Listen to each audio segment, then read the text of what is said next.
Lord, I could die.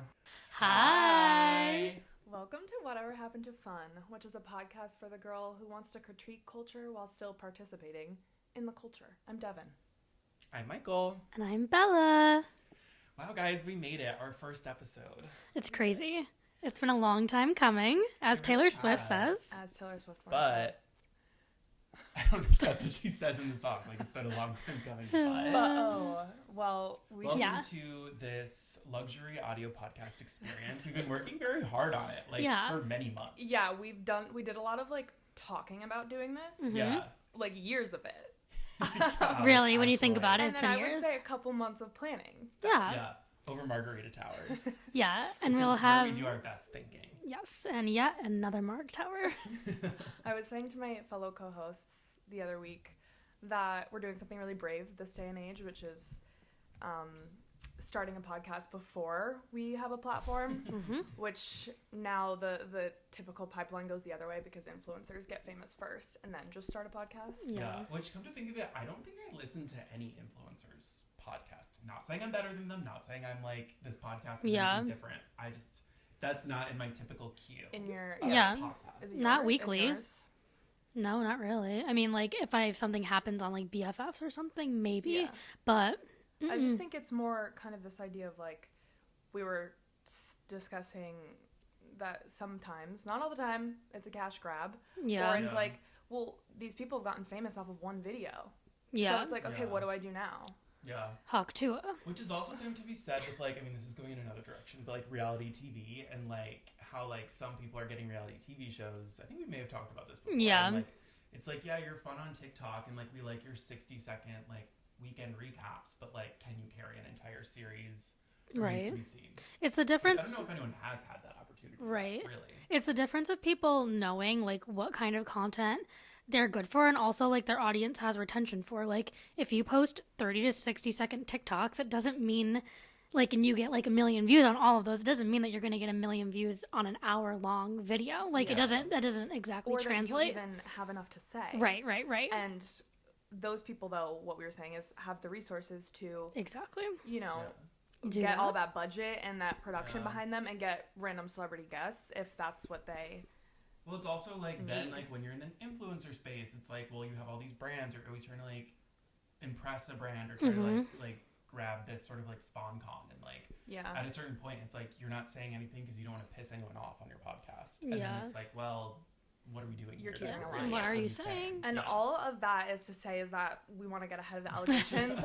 We are not still coasting off the fame from our viral 2020 TikTok. You can find it pinned on Michael's page. Right. That has 8 million views of us. I don't actually know. I think it might be 4. 4 million. But we can say also 8. 4.5. You can follow. You can find Michael on TikTok if you'd like to. Inflation, it's 8.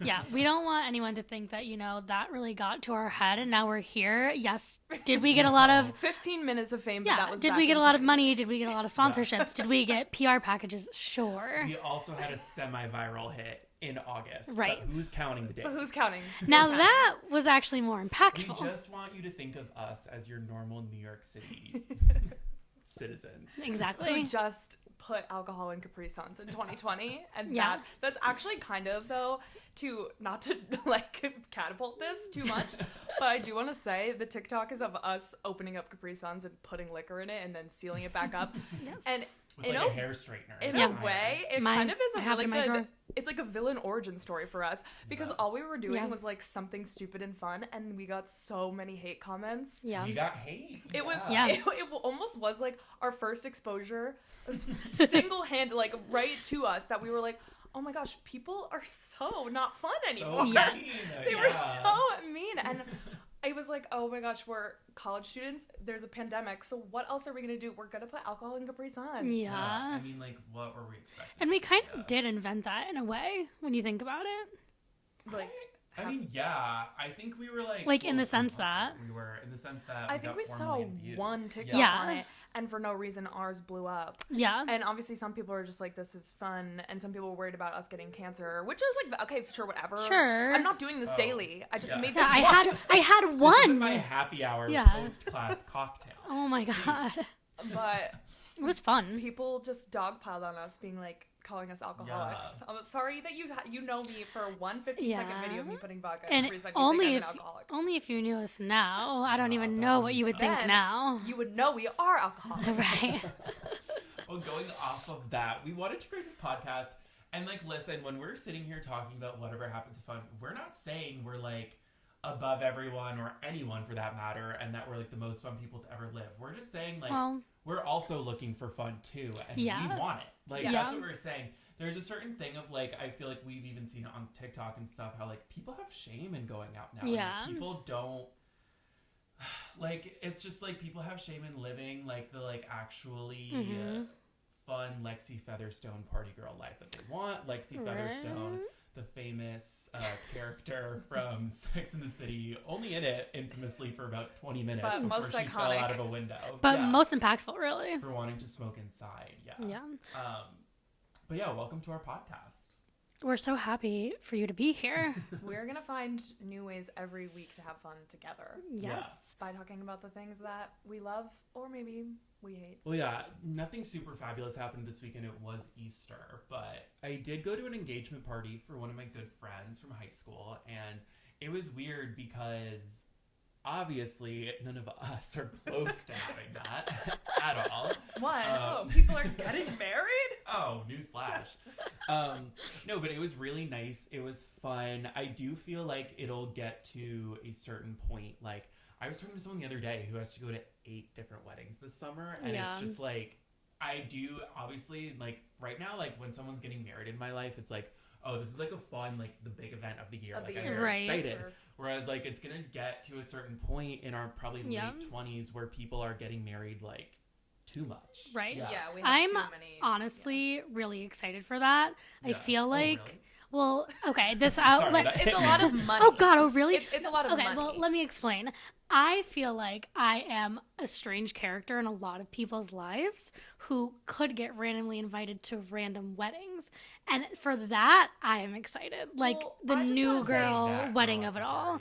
But, like, just, like, to go to a random, like, wedding season, like, whatever. I mean, I love a party. I love any excuse for a party. Yeah. Weddings are so fun. But what I'm also saying is that I feel like it hasn't hit me yet, but, like, will it get depressing at a certain point? Because, like, I don't see myself getting married before I'm 30. And so, like, you know how, like, some people have that kind of, like, internal feeling of, like, oh my God, this is all happening, and, like, not to me. Yeah. Like, that kind of, like, famous, like, single girl at the wedding. Like, we're not there yet. But you're anticipating it to feel that and way. I have so much fun at this one, but I feel like, you know, how, like, it's gonna, like, eventually, like, creep up on you. Yeah. But great weekend for me. You guys? How was your Easter weekend? It was incredibly normal. I was just with family. I suddenly blanked on everything that ever happened to me. Nope, I got nothing, guys. Honestly, I just hung out with my sisters, so. I got also nothing. Just me.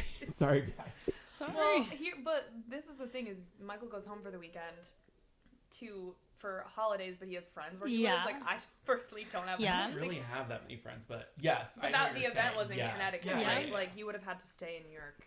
Like, it was actually already nice for you to be home. Yeah. I also have the random luxury of when I go home, like, I feel like a lot of gay people, when they go home, they're like, oh my God, I have to, like, go and conform to this, like, old lifestyle. And I randomly have this really fabulous gay bar that's, like, 10 minutes from my house. Yeah. Troop 429, if anyone's ever in Fairfield Shout County. out Troop. If you've ever heard of it. Yeah, like, I feel like that's a random, like, luxury that I have when I go home. That, like, I can go do that. So I'm never, like, really dreading going home. I can always, you know, stop by there and see people. And I'm not even, like, mad about the people that I see there, for better or for worse. But, it's always fun. But, you don't have to, like... That's really I'm nice. never super worried about going home. Would I rather stay in New York City? Sure. A weekend here is always never Most not of the time, interesting. like, for me, it's more like... This just now was the longest stretch of period of time in which I hadn't been home. So it was more just like a breath of fresh air. Yeah. But nothing is happening yet down there. Yeah. But similar to you, like, at least you have a gay bar. I have also a bar 2 blocks away from my mom's house, as we have here. Plenty of them. Yeah. And I have my local watering hole anywhere I go, which is is important for it's me, so that important. my lifestyle doesn't need to change too much either. Yeah. No, going home is always a breath of fresh air and like nice to get out of the city. Yeah. So we're going to dive into an article that was released by the New York Post this week. Which, you know, disclaimer, I'm not a huge fan of the New York Post. Yeah. We're not always siding with the New York Post. No. However, we did think that this was an interesting kind of like topic and like discussion viewpoint of people in our generation. The headline reads, Gen Z women are choosing older men over guys their age, and it's not because they're sugar daddies. So this article actually specifies that like by older men, it's like 29 years old. So it's not like anything. Yeah. Like that's a pretty normal. And also to know like we are kind of on the older side of Gen Z. Right. I mean, I'm 20, turning 26. You're 47. I'm actually 78. But there's a passage in here that says, according to 19-year-old Liza. So she is 19. Okay, yeah. Which is like, well, I would say it's, I don't think it's that crazy, but I do think it's like a 29-year-old dating someone who can't even drink. I think legally, like that's a little bit much. I'm more interested in knowing like her reasonings. Yeah, like you're in college. I'll answer that. Okay. She says, I'd go on the odd date with someone my age, and more often than not, it would end up in a straight-up argument where he started Well, she says, I'd go on the odd date with someone my age, and more often than not, it would end up in a straight-up argument where he started saying Andrew Tate makes good points. Her boyfriend now, super chill, a feminist, and weirdly, so are most of his mates. He missed all the manosphere stuff, and it shows. I personally don't encounter Andrew Tate supporters in my typical dating life with my people, but I know that you guys, not that that's your type, but you guys might be more prone to toxic masculinity generally, in that way. Sure. I think maybe we have an edge just being in New York City is like... Yeah, there's... It's okay. Yeah. I don't know. I agree with that. And I would like to dive into that personally in my dating life. What is that? Like dating older men. Yeah. But because 29 is not. Like, no, like I would like... my experience, now, men in their mid-20s no, suck, like we have to go... late 20s might suck even more or less. Late 20s is worse because they're having this pre-30 years old crisis. Yeah, I would love a guy who's like 34 and like super secure in everything he does and like feels about himself. Yeah. But like I think about like when this topic is brought up, I don't know how actually their age difference is, but and I don't love them personally, but Pookie and Jet, I saw a TikTok that they made, and he was just like, I don't know, the bill was like $500. TikTok right? Couple. Yeah. They just had a baby. I don't know. She looks really young, and he looks really old. That's all I know. But they made a TikTok, and she was just, it was like the trend that is, how much was the bill? And she's like, oh, that's not bad. And it was like $500, and he was like, yeah, that's not bad. And all the comments were just like a man who like knows the worth of like who he's with, and not that like the money is everything, but like young guys like don't like think about like the value that you add. Do you know what I mean? Like when they're in a relationship with you, and like an older guy maybe would think about those things versus, I don't know, a 24-year-old idiot. Yeah. You did mention the age 34 in that sentence though, and I will say that not super recently, but like within the past year, I went on a date with someone who's 34, and my biggest issue with this was that like now 34 was almost too old, because it was like, I remember being on the date and being like, I really like this guy, and like I would have loved him 10 years ago when he was my age. And like I kind of tried it, and like I was like, oh, maybe like older is better, and then like once I was there I was like, oh, you like did all the stuff that I'm still excited to do, and like you're kind of past the area where like I'm still excited to be in a way. And so like that was my biggest issue with like dating someone older. And that like, is a big part of dating, right? Which I feel like people miss sometimes, which is like you guys are gonna want to have the same ideas of fun. Yeah, of fun. Of having fun. Yeah. Say it with me now. Like of having fun. And a lot of times you can find someone in a similar stage of life, or you can make compromises with an older person. But I think, at the end of the day, it's going to show 10 years your senior to just be like, oh, this isn't, we're not going to want to spend, or if I'm going to feel bad or guilty about like some of the things that I might propose or want to do, and I'm going to feel like the whole time you're thinking, oh, she's young and her age shows or whatever. It's also like it's all about like what you want out of a relationship, because like does this 19-year-old, I don't know, like if the older guy wants like, I don't know, is looking for marriage or something like that, it's like what are you looking out of in a relationship? You might want to just like try to find the correct type of person and versus their age, being worried about I think that. I have a lot of issues with the source of this, because I think we're having a great conversation about this, but I do think 19 to 29 is insane. That's insane. This girl also said, I totally get why Chelsea was with Rick and chose him over Saxon. Referencing the White Lotus, well, look how that worked out for Chelsea and Rick. Aww. Not well. Yeah, I think first of all, I think my issue lies with like a 19-year-old needing to date. Like you're in college, and I think, do you need to be suddenly? No. I mean, I don't know enough about her, but if this girl is in college, it's like, yes, you are gonna be running into a lot of shithead boys, of course.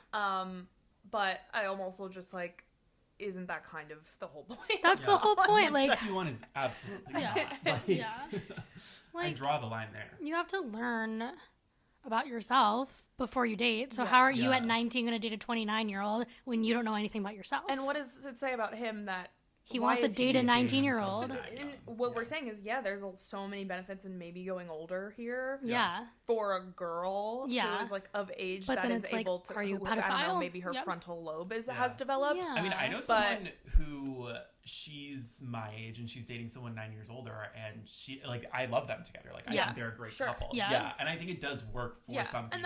And that's mid-20s. We're talking mid-20s, 30s. It's way different than like. I think it's all just also time and place. Like you can't you never know what the people are like everything is dependent on just because they're 34 and you're 19, we don't know the situation. You know what I'm saying? Like, and in my personal experience, every man is terrible. Yeah. So it doesn't really actually matter their age. As someone as someone who's gone, recently a bit up to about, I think 40 and as young as 22, they all piss me off in different ways. Yeah. So everyone has their pros and cons. But I'm also not. Maybe, I don't know, 70 is the new 29. Well, and why, it's not because they're sugar daddies, but why don't we bring that back also? Because like if you're doing that, they should be rich. Like that would be the main factor. Well, if you're 19 dating if a you're 29, they're not guy rich. Is rich to you. Yeah, to you, but like not actually. Like if you're gonna put your neck out there and date an older guy who you might not have a lot of common with, and like he like is not that nice to you, or like whatever the deal is, he better be loaded. You like make it worth Chelsea it. and Rick. Right. Chelsea and Rick. Now don't piss me off. That's why she did that. He afforded that nice week stay at the White Lotus in Thailand. Yeah. And what did she... And he flew to Bangkok in the middle of it. What did Amy Lou Reed say in an interview? She said, I love both of them. They're both insane. About their characters. Yeah. They're insane. Yeah. In different ways. Ways. People... They're the same type of people. It's like you want to kind of draw that comparison of you can date an older man, but I don't know. They're both insane characters, so I don't know if that's the right... Like, they match each other's freak in different ways, but they're both nuts. He hated her. And she... I loved her so much. I loved her to liked her at the end. Yeah, and then a little too late. Before they died. And then kills her and gets her killed, so... It was really so heartbreaking. I know. But, we're not a White Lotus recap podcast. No, we're not. Also, spoiler alert. Yeah. If you haven't seen... that. In general, I feel my rule of thumb for, like, spoiling is if we're going to talk about something, it's like, if it's been a week, I think it's okay. It's okay, I feel like that's general. Week or 2 weeks. I don't know. Yeah. We'll take it by a case-by-case basis. If you haven't watched it by now, I don't care. Well, guys, put it out to the masses. What kind of, age range are you looking for when you're dating? Really? For someone to slide into the podcast. Yeah. Put that out. Manifest that by putting that out into the ether. I'm looking for... I'm like 26 I don't know. to 28, which I know is or I guess I'm 25 to 28. Yeah. Is that what I feel is appropriate for me right now? I tried younger too. I mean, not like younger, but like early, like just out of college. I didn't like But we're at the age where 2 years younger, it shows a lot. Yeah. Like 22, 23 versus 25, 26. You do a lot of... That's the thing in your 20s. It's like a year will make a difference. Right. Yeah. Which is why I don't agree with someone dating a 29-year-old at 19. Right. Yeah. Or I don't agree with a 29-year-old dating a 19-year-old. 19-year-old, yeah. It's Exactly. not her fault, but it's like not only is it 10 years, but it's those early 20s years that are like... They get you. You're going to be a different person in 6 months, girl. Yeah, so like, just like hold on a little bit, yeah. You could get, laid off from your job on your birthday and then spend your entire summer unemployed. Literally. Just like me. And what are you going to do with your 29-year-old boyfriend then? Yeah. You're going to be pissed at him? Well, I ain't had one, so... Great. Should we get into Coachella? Should we talk about Coachella? We're at the end of week 2, so we're now coming at it from a bird's eye view, if you will. Yeah. A bird's eye view. As 3 people who, to be clear, didn't have attend. never gone to Coachella. Have never been. Yeah. Didn't attend. Didn't have the funds to do that. Didn't have the goal. Didn't have the house. Didn't have the fame, but we're getting there with this. That's the idea. But we really, really wanted to. Let's put it out there now. Any brand who wants to take the 3 of us, everyone look into the camera. To the desert. To the desert. Waterboy, Swoon, Poppy. I don't care who it is. Just take me. I better start using all those brands that you just named. Yeah, it's like we have them all sitting here like they're overflowing. Yeah. Ooh, we should do that. Let me crack open my Poppy. We're going to need a pod bev. So. I've just cut open a package of Waterboy. Okay, let's dive into it. So, well, first and foremost, I think I would say pretty successful overall. Like, I was happy with I thought it was a good year. The lineup in general. Biggest kind of tea to come out of weekend 2, I feel like, was Charli, or weekend 1 and weekend 2. We talk about Charli because she's never without drama. Never with. But people are having a lot to say about Addison Rae and Charli XCX. What was it? Because people just didn't think Addison... So Charli brought Addison out to perform Von Dutch Remix.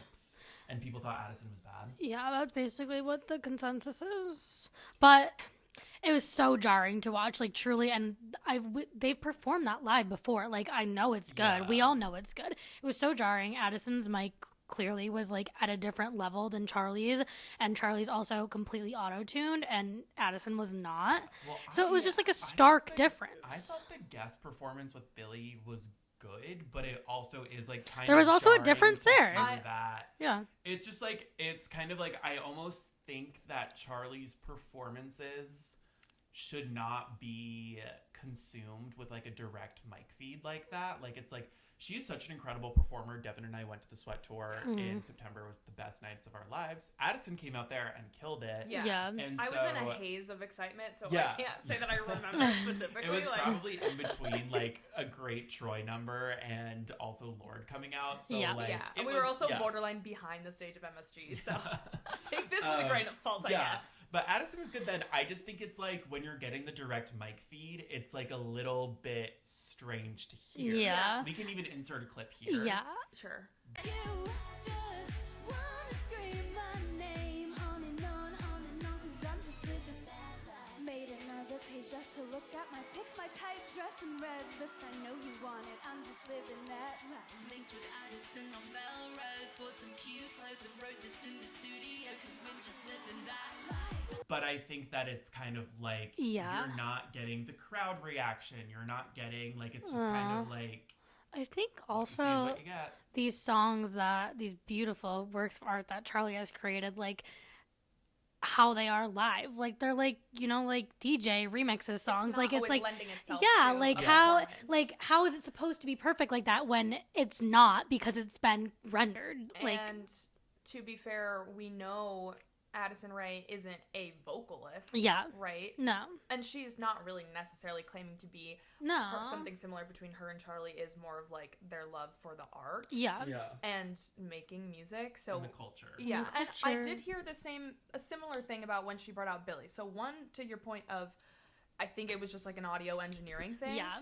But also, with those stark contrasts, especially more with Addison than Billie, just because Addison is less of a vocalist than Billie. It's like, I think I'm not mad at it. It just comes down to some mic feed audio engineering issues. And but I'm never gonna. Someone should have thought about that. And someone should have thought about that. And I'm not ever gonna hate on Addison. No, I'm not gonna hate on it. I'm just not going to. It's also, I don't think you can really hate on much because it's not truly all their production team. It's Coachella, so things are out of their hands, as we saw with Gaga. She lost, the audio and her mic. Like, there are things that are out of their hands. Megan got kicked off stage early. Like, but was that out of their hands? Out of Megan's team's hands. Like, I'm saying, Megan's like, these things are in the wider Coachella production's hands. That their specific teams, which is crazy if you're Lady Gaga, Charli XCX, Megan Thee Stallion. Addison Rae's mic, though, that should be like... That should be, yes, but I just think that, like, they can't perfect these things,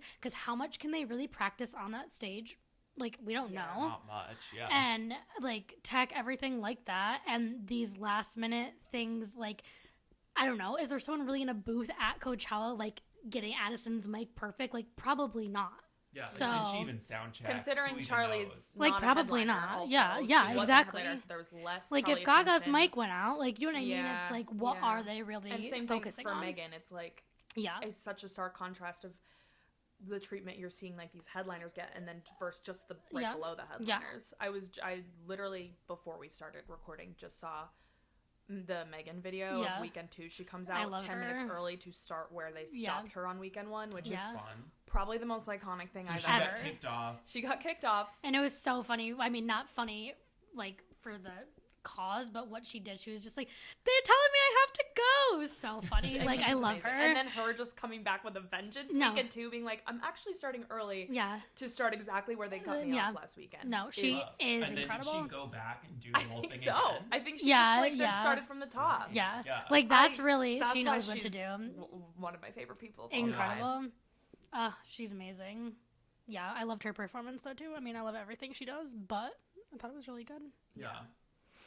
Charli was great. I mean, we touched on it a little bit. I'm not going to go too deep into Gaga because I could go on all day. Yeah. That could be a separate... What is there to say? Just watch the video. The most fulfilling performance she could have given, especially because the first time she did Coachella, it was like when Beyonce was pregnant, and so like Gaga only had like 10 days to prepare or something. So like it wasn't even really a full set. And this one was probably, I mean, I think people are saying it's up with Beyonce as one of the greatest sets ever. That's what people are saying. Yeah, which that's makes me feel incredibly just and it's true. And girls, it was perfect. It was literally perfectly curated. Yeah. Like I've made a pact with myself that if Gaga was headlining any other US festivals this year, I would go, but I think that was kind of her thing. Yeah. That was it. That was it for her. Yeah. That was her Gaga-chella. And then she's doing that festival in Brazil. She's doing Brazil? doing like international stadium shows, which I'm assuming are she's gonna do the Coachella show in other countries, and then the Mayhem Ball will be like a separate thing when it starts later this year. I guess we're going to Brazil. At this point, since we can't go to MSG, like literally, we're taking a spirit trip. Every week until August 22nd, you're going to hear us complain about how we do not have Mayhem Ball Mr. Ticketmaster, I want to call you.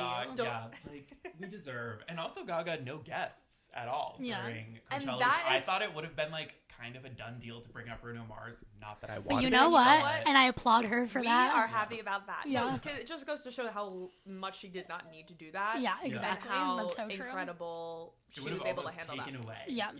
It was not worth it. Yeah. Sure. And I love Bruno Mars. But yeah. Don't know about that song.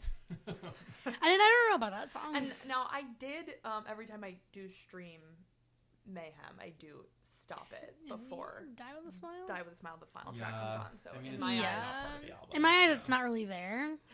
Well, Bella, you were really happy for someone at. I was okay. This is my personal like congratulations letter to Bowen Yang. I shed so many tears when I saw that video. I don't know. I was just so happy for him. He was the Apple girl for Charli's set Weekend 2. I was very nervous because I've seen videos of him where he's like talking about being in Wicked and he's like, I'm not a dancer. So I was very nervous for him, and I saw he was like prepared. He was totally prepared. So early before like the actual choreo started. So I was like, oh God, I'm so nervous. He killed it. He served face the entire time. I was just like, obviously he's been having a huge year, and I'm like so happy for him because I love him so much. But it just made me so happy. And then her to be like, Bowen, I love you. Like, I don't know. It just warmed my heart. Because you know he's so happy about it, too. Like, he's not, like, a stuck-up guy who's, like, gotten, his 15 minutes of fame this year. Like, he's so happy about it. I feel like, again, parasocial relationship alert. Parasocial relationship alert. I think that I feel as though he is one of the most, like, truly humble, down-to-earth people who is a famous I do too. Like, I just think, like, even if you ran into him, he'd be like, oh my god, I love you. Do you know what I mean? And I've said this to Michael, I think, before. I think he has achieved the perfect level of fame. Yes. That is my ideal level of fame. Wow, it's really true. He is the blueprint. But Tina Fey did clock them on their podcast. She was like, you are a little too famous to be now speaking about celebrities in this manner, which would he hasn't really stopped though. Would be sucky for us because we like to. I know. Yeah, we like to hear. You don't like die with a smile. That's okay now, but what if when we're best friends with Bruno Mars? Right. Can't have this episode be. We're gonna be critiquing Bruno Mars. With him in Vegas.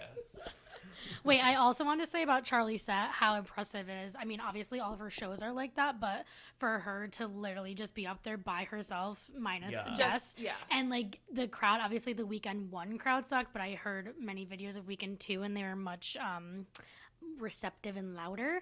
But it's just so impressive for her to be up there by herself in like normal, going out clothes. Like, it just truly is like. It warms my heart to see how big she's made it, and she doesn't need any of that shit at all. No, she just like. And no hate to people who have that stuff, but like, it really is just. I remember watching the live stream when she had headline obviously, but when she was playing, it was probably in the middle of the day, honestly.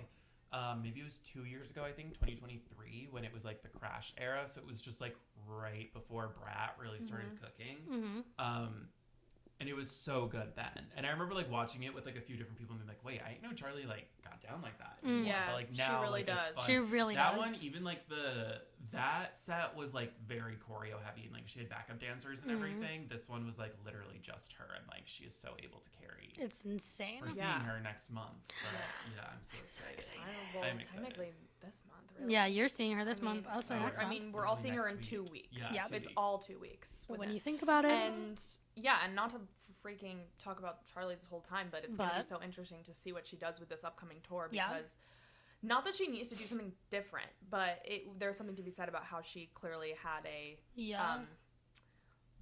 joint tour at Brat's peak because she probably didn't expect Brat to peak in that way. Right. So now she's going back kind of doing this Brat tour, not touring new material. Right. But coasting off this Coachella, so I'm just kind of wondering how it will be different. Yeah, well, she did do that billboard that said like Bandit on it, and she never really touched on that. What happened with that? So we don't know. That could be. And it's not again, and it's not like not that she needs to do something. She needs to do something. I'll sit there and watch the same thing all day. I know this bitch to be crazy. She's crazy. Doing something. She's gonna do something. I don't know. So, I'm not so sure what it is, but she will be doing something, and we will be there to witness. Stay tuned for our episode post Brat tour. Yeah.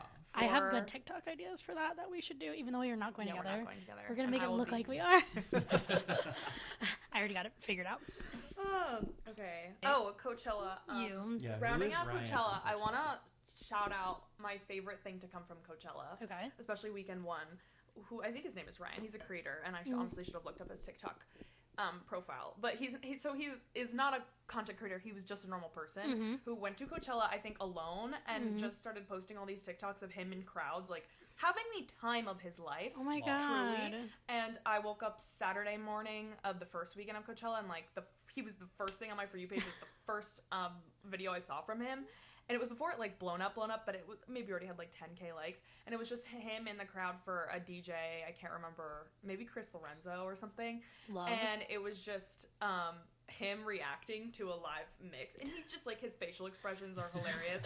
And every 4 videos on my For You page, I would scroll and then another one of his would just pop up. And I could just see how this guy was just like being so loved by everyone because they were just like, you're such a pure soul who is truly having, and everyone was like, I think you're the only person having fun at Coachella, right? Like, because Weekend 1, I guess people weren't having fun. But he then was like, made a video after Weekend 1 and was like, I not only did I have the time of my life at Coachella, but I'm receiving so much love online. Like, thank you all so much. Like, and of course these people were like, you have to go to Weekend 2, and he's just a normal guy. I think maybe from another part of California who like, clearly paid his own money to go to Coachella and like did whatever he needed to do to be there. And he was like, I'll try to find tickets to Weekend 2 or whatever. And then another DJ Mal P commented on his TikTok and was like, I got ticket for you, dog, for a weekend too. And so we went to weekend too. Oh, I think maybe Caitlin sent me a video. And I just am like, what a heartwarming little story from Coach. So how did it get in? Let me write it down so we can do it next Yeah. year. So how did you do we that? just have to go and be ourselves, which is that's so fun. nice. Because there's so much negativity around it, so it's so nice to hear that. And I love, like, I think I was getting fed a lot of his videos just because he was definitely there for more of like the house EDM like DJ scene. And then I saw him at the weekend one. I kept scrolling, and then he was at Lady Gaga, and I was like, I love this guy. Good for him. Yeah, and I think that's just a really good. Maybe he should be our first guest. Yes, and Ryan first from of all, Coachella. Ryan from Coachella, you should be our first guest, but good way to round out our Coachella segment here. Yeah. Because a feel good story.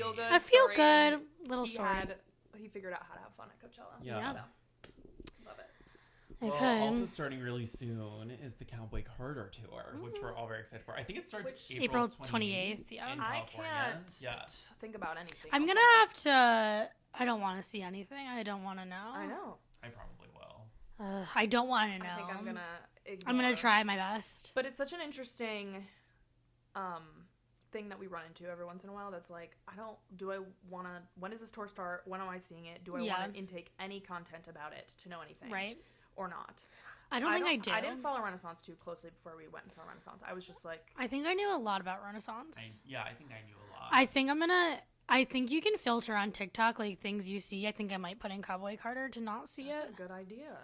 I didn't actually know you could do. I mean, I probably did, but think you can. I don't know if you can. I think you can. Well, we'll get back to you guys. We'll get back to you on that. There was Because something that'd be a good idea. that I was able to like hold out from Yeah. too much of, so I didn't. But It is easy. Like I do like witness restraint when I'm like fully. Like, I think this is just too important. Skip by stuff. Yeah. Like, actually. Like I want to be truly stunned and shocked. I am so excited. I'm so excited. Like I get it back into my rotation. Not that it ever fully. I listened to the but it full does thing this morning on the bus. Yeah. And I was thinking, I've So been thinking beautiful. about this because it's again. How stunning. That's stunning.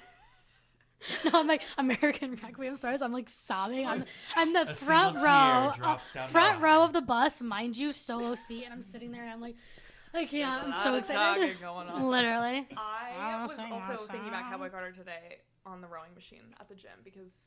Okay, rowing machine. You can't do anything else on the rowing machine but think. You can't. And I was just thinking about how, in comparison to Renaissance, like, clearly she obviously has a lot new material to tour. But I was just wondering the way that she kind of formatted Renaissance with weaving in her old stuff and what she will do for Cowboy Carter so it doesn't obviously get repetitive, but like clearly she's gonna do some of that, right? I mean, she will be doing Daddy's Lessons. If I have to predict, Don't play. I don't think it's gonna be the same as Renaissance in the sense that like she was her own opening act and did the ballads and then like basically went through the whole album with a few sprinkled in like in the middle. I think I feel like it's gonna be a little more fluid. Yeah, I do still see American Requiem being the opening number.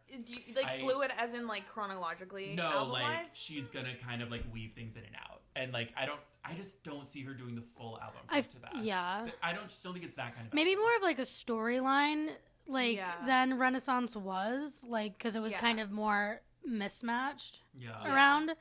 I don't know. She will be doing Daddy's Lessons, absolutely. Oh, I mean, and I think it's so interesting because obviously the music in itself, starting with Renaissance and what she's doing now with the acts, is like, it is all a statement in a way, but I think Renaissance and then therefore the show of Renaissance was still making a statement, but in a more, I don't know, like artistic, like big picture sort of way. And I think with Cowboy Carter, especially not only the album itself, but now the time in which we are at historically that she's putting on this tour also there's more room for her to like hammer down a lot of points. So also just interesting to see how quite political or not political or like in your face or not in our face that she will be, because there's probably room for her to do a lot of that. I feel like a lot of Renaissance was like very much, there was a lot of like pride in Renaissance, and I feel like it was very inclusive, especially you have to be when you're sort of like focusing in on that house and like ballroom culture scene. But now I feel like that probably will still, I mean, that is just kind of a through line in a lot of her work, but I do feel like now it's maybe gonna veer more into like a political territory as opposed, which you can't really avoid at this point, especially with an album that is and the theme like that. And she's been playing this for what, years, right? So it's almost like I'm sure she's had a vision for a while. With Renaissance, she said like we needed that to be able to dance and like whatever because of the climate. So I do feel like now, because like that was like, you know, our fun moment and, you know, whatever it was, I feel like there's obviously so much room for her now. I feel like it'll be in a very Beyonce way where it's not saying what it's saying, but she's saying what she's saying, and she's gonna like wear a huge cowboy hat. She's gonna wear so many large hats. Oh my gosh. And if she wants to do Black Parade again, I don't care if she copies, and I literally wouldn't care if she copy and pasted most of Renaissance. And if she wants to aerial around the entire arena on a sparkly horse singing Summer Renaissance, she also could do that. Again. I would levitate again. But this time she will just be on a white horse with like an American flag. The denim. There was a picture of her on like a denim horse. You sent it to us. Oh, I sent it to her. My darling is beautiful, and her white blonde hair, crazy. Do we think there'll be like an iconic moment of this? Yeah. Tour, like the mute challenge. Yeah, like that was a. Because when we really think about it, social. I mean, moment. I'm sorry, was Taylor or Renaissance what happened before? It was the same both at time. The same time? Maybe Taylor was like a week or two. Okay. Yeah. Well, in my opinion, I mean, I guess there's like 22 hat and whatever, but like Beyonce kind of almost created, like, I feel like the challenge. Yeah, like I was at the same time. The mute challenge was a little bit more iconic. It was a lot more. It was just like it was more like because it was like a challenge for the audience as well. It was more inclusive. Whereas like the 22 hat, it's like, oh, you want to see what into, happens. That was built into and the then, show regardless. You know, Taylor. It's kind of like getting the audience involved in a way that like the 22 hat, or like I see in the notes, we have like the Juno position, Sabrina Carpenter, like when she did the nonsense outros. Like, that was just like a fun thing. It's like, oh, how is this person gonna surprise song section acoustic set from Taylor Swift Eras Tour? But like the mute challenge was such a fun like thing that like everyone got excited to do, and like even if you like weren't really even super familiar with like what you were getting into at the Beyonce concert, like you've definitely seen it. You were excited about the mute challenge. It's this. Everyone was on mute. Everyone was on mute. It's this. We went, it wasn't that good. But no, because I think we were early on, right? We were definitely early US. It was early US. It was late enough in the game for everyone to should have had their shit together. Yeah. We were standing around crazy people too. It was like in DC, or I think DC like was one. Like the best one. I feel like I saw one of Atlanta, and it was like Atlanta really good. I can't think of like off the top of my head what. I know she's wearing a pink bodysuit. Like similar to that, but in the sense of what else she'll do. Maybe something with staring down the barrel of my gun. Something I don't know, or in Yaya before she says 1, 2, 3, and then like it picks back up. I can see Yaya being like somehow interactive. Best song ever. Oh my god. But that one live is going to be interactive in the sense that I jump onto the stage. It's interactive in the sense that I get escorted out of the stadium because I'm freaking the fuck out. You and Megan Thee Stallion are off stage. No, like me and Meg are nowhere to be found. Oh my god. We're losing it. And also Renee Rapp, throw her in there too. Yeah. Renee Rapp isn't there. She's freaking out. Yeah, she's literally freaking out. She's in the Sweet Honey Bucket pit, whatever it's called. Sweet Honey Bucket. Oh my god, I want to be there. Yeah, and we didn't do tickets to this tour. Clearly, however, you know, if we could be upgraded, we're not. Hey, I'm not above asking for a bit of an upgrade. I'm not above it for Beyonce at all. No, and I would do anything really. Seriously, I want to be licking a boot in the boot licking pit. I want to be boot to get into that pit. I want to be licking whatever I have to lick to get into that pit. That's pretty much what we're trying to say here. Oh, okay. Okay. So I have a game prepared for us now that we've wrapped up that conversation. Love you, Beyonce. I really wanted to start this podcast off with something, sort of incorporating something that we all love. And I was like, oh, what are two things that we love so much? And I thought, well, one is Taylor Swift and the other is Sex and the City. So I prepared a game for us. And it's called, Is It Taylor Swift or Is It Carrie Bradshaw? Oh my god, I love this. I'm going to read you a quote and you're going to have to tell me, did Taylor Swift say it or did Carrie Bradshaw say it? Okay, this is Ready? amazing. And you made these all yourself? Well, I found these quotes today. Okay, you did make it. That's so cute, Mikey. Yeah, I emailed and it you to myself. emailed it to yourself. All right, no peeking now. You emailed it from Michael Major 06 to MWM17 at gmail.com. Back to Isbelly. Slide into my email. Okay. Quote number 1. Just because something is over doesn't mean it wasn't incredibly beautiful. Because another lesson I've learned is not all stories have a happy ending, and you have to learn how to deal with that. Any guesses? Oh, God. I don't know if I know. Is it a Taylor lyric, or could she have just said it? I will say none of these are lyrics, just because I felt like that would be too easy. Yeah. I think that this is Taylor Swift. Taylor Swift? Bella? I think it's Sarah Jessica Parker. Carrie Bradshaw. We have a split, and 1 point for Devin. It was Taylor. Okay. I just think incredibly is such a Taylor Swift. Yeah. The happy endings thing. Parasocial relationship alert. The happy endings made me think it was about big. I don't know. Okay. Quote number 2. I've always said that the world is a different place for the heartbroken. It moves on a different axis, at a different speed. Time skips backwards and forwards fleetingly.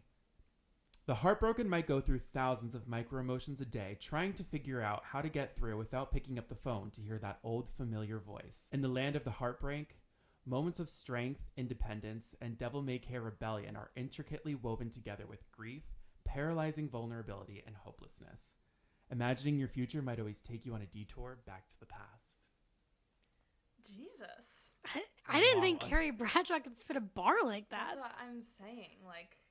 But also he read it like he was Carrie Bradshaw. I know. He kind of did. I was almost so wordy that I thought it was Taylor Swift. I know. Some words I was like, and then the other words. Then the other was immediately with fleeting, I was like, well, that's not Carrie Bradshaw, but. Yeah. But now I'm really torn on this one. I'm going to go Carrie Bradshaw again. I don't know. Okay, then I'll go Taylor Swift again. Okay. Just to add some attention. I'm truly split. Second point for Devin. Where? Can you show me the clips of Taylor saying these things? That was from when she announced the red Taylor's version. Yeah. Okay. It was a really long and Instagram the spinning caption. on the axis thing is very Taylor Swift. Yes. It is very Taylor Swift. I thought the part that might get you guys is picking up the phone to hear that old familiar voice, because that's very Taylor. That's literally what I thought was Carrie. That was a good one. All right. Well, the lines only get blurrier from here. Oh, God. Quote number 3. Maybe some women aren't meant to be tamed. Maybe they just need to run free until they find someone just as wild to run with. That's Carrie. That is Carrie. Correct. Great. Oh my 3 God. points for Devin. I got a 1 point for on the Belle. board. All right. Next one. After all, you can't have a better tomorrow if you keep thinking about yesterday. That's Carrie. I think that's Carrie, too. Only she would start a sentence with after all. That's what I'm going. That's my vote. Incorrect. That one's Taylor. And again, where is this proof? Okay. This bitch used to do a lot of interviews. Not anymore. She used to say a lot of shit. I'm like, have I ever heard her speak? I don't think so. That, she released her diary during Lover, and I think a lot of these came from that. Oh, okay. Okay. Great context. Now I'll think about that. Thanks, Michael. Yeah. When men attempt bold gestures, it's romantic. When women do it, it's desperate or psycho. Oh. That's Taylor Swift.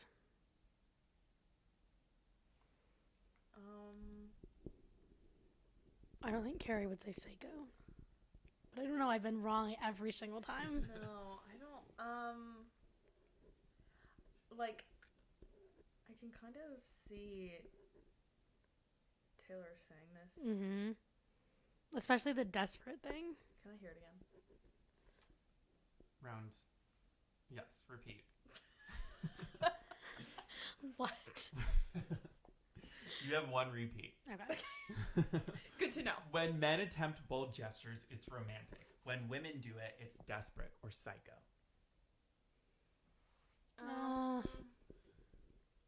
Crap, this one's hard. Okay.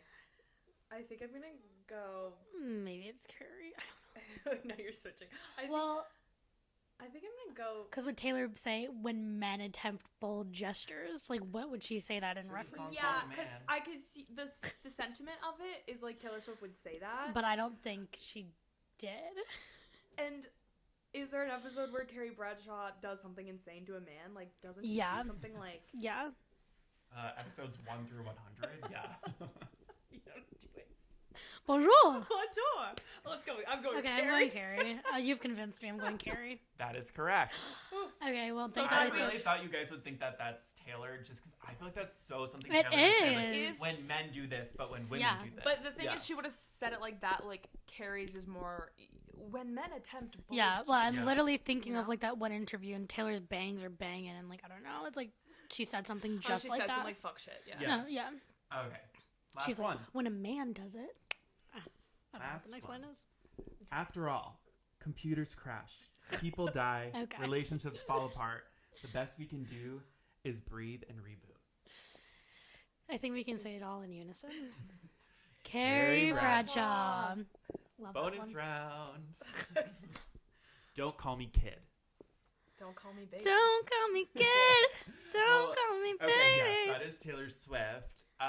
But that leads into like a bigger conversation because you know how people think that illicit affairs is based off of Yes. Big And Carrie. which I think is really true. Like what started in beautiful rooms ended in meetings and parking lots, I thought about this. or ended up dying of a heart attack on the shower floor. Right. I guess. And I mean, don't just call like me that is kid. not canon Don't in call this. me kid. Don't call me kid because he always calls her kid. Yeah, because he never took her seriously. I don't know. I mean, maybe. I also feel like a thing with Taylor is that people always kind of think her songs are just about one thing. And like maybe she just wrote that lyric about Carrie and Big and like, the whole that's song fair. is about something Well, and we else. also do know her to be heavily inspired by like media she consumes in literature. Yeah. Yeah. Right? What was the So, thing? What was like something in folklore was like really heavily based off of a book or like a TV or well, movie she or writes a lot about something. like Sylvia Plath books. Yeah, that. And Blake Lively's children. Right. But I could see it. Skipping over that. Yeah. But also it's tough specifically with folklore music because you're like It's gonna so you're broad. Yeah, so, they're- it's supposed to be all folklore. Yeah. Right. I know that bitch was miserable in her relationship. We see you, Taylor. We clocked you. F you, Joe Alwyn. Yeah. Well, speaking of Sex in the City, we can go now into one of our weekly segments. It's called the Notorious Party Girl of the Week. Where we're gonna name our notorious party girl of the week. Named after, as we said before, Lexi Featherstone, who is the namesake of our podcast, when she died after falling out of a She is window. the notorious party girl of all think time. it was like in the New York Post. It called her the Notorious Party Girl, which is really iconic. Anyone want to share who wants to be the first to bring it up? Sure. This week's notorious party girl is the Pope. R.I.P. to the Pope. Rest in power, Pope Francis. Is it kind of backwards that our first notorious party girl of the week is a man? Well, I would say yes if J.D. Vance didn't kill him, and he did. So. Yeah. So there. It's really poetic. No, he literally killed him. Especially when you think about how Trisha Paytas is pregnant again. I know. Right, I feel like and she can't catch a this, break with her pregnancies. yeah. I also didn't see that she announced pregnancy. It could be a Yeah, double. Boy, I think. Oh, I don't think we know yet. Oh, we don't know yet. Yeah, Okay, no, that's she fine. just announced that she was So pregnant this with is her her second child or third. Yeah, child? her third. So who were the first two dead people that happened? Queen Elizabeth and I think a president. That's crazy. Yeah, no, Yeah. it's always like It's a getting very, crazy. like, prominent Important, figure. prominent. Yeah. Like, But weren't they like on the birth of the baby, or was it just in the time? I think it was just in the Queen time Elizabeth period. was like a week before, and then like I think the last one was like eerily similar. Okay. But Well- this one is like she's not due for another couple months. So this is kind of a double-edged sword then. Like, it's the Pope, but it's also Trisha Paytas' Yeah. unborn child. Right, right. I will Both. say about this Pope, wasn't he like pretty pro? I mean, I don't know. Don't quote me on this. But like pro LGBT. No, in yeah, the some Pope way. was Yeah, chill. the Yeah, Pope the was Pope was chill. chill. He told J.D. Somewhat Vance cool. that he was a bad Christian. Yeah. Oh, to his face. Yes. Was that yesterday And then when they he met? died. And No, it wasn't even yes. It was like 4 hours in between the meeting Yeah. is when he died. Allegedly, we're not spreading conspiracy. Yeah, no, I don't know. theories here. Well, Well, do we know that to be fact? that he said that. Yeah, I mean, I saw it. I think Prop Crave retweeted Wow. it or Yeah, I mean, reported Pop Crave, it. And Pop I Crave bu- reported it. Take So, that So as there. Bible. take Yeah, that's Bible. And No, and that's Bible. I think that is so cunty of the Pope.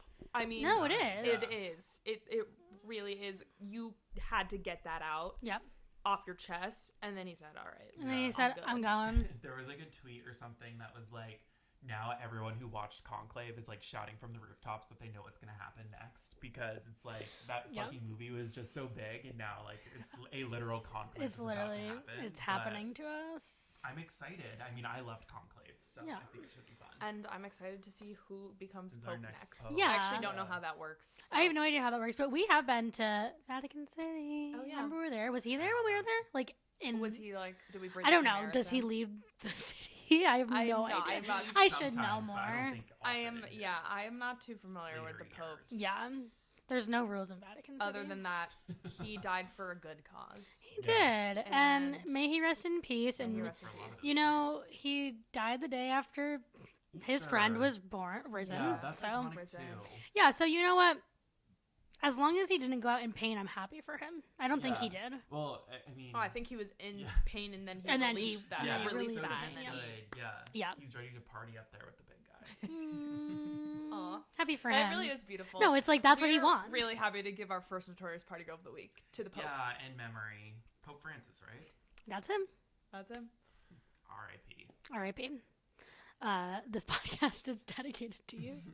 All right, well, this was fun. Episode number 1. This was really fun. I mean, I feel like everyone listening, we're only going to get better from here. It'll only go up. So if you hated this episode, tune in next Wednesday. We're just getting back our greasing our wheels here. Yeah. And if you hated it, I hate you. This was great.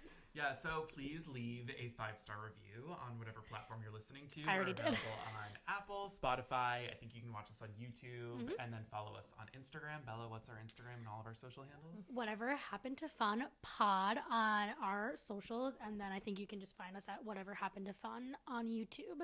And whatever is 2 words. Yes. You learn something new every night. On a handle, it's whatever is 2 words. Yes. I learned the hard way. I don't know grammar.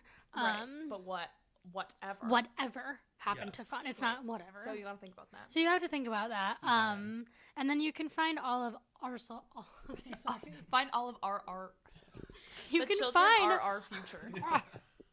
You can find also all of our socials through those socials.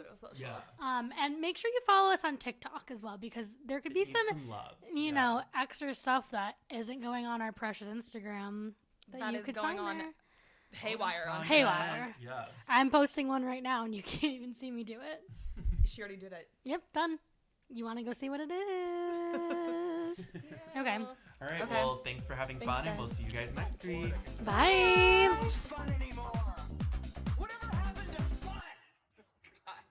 So bored I could die.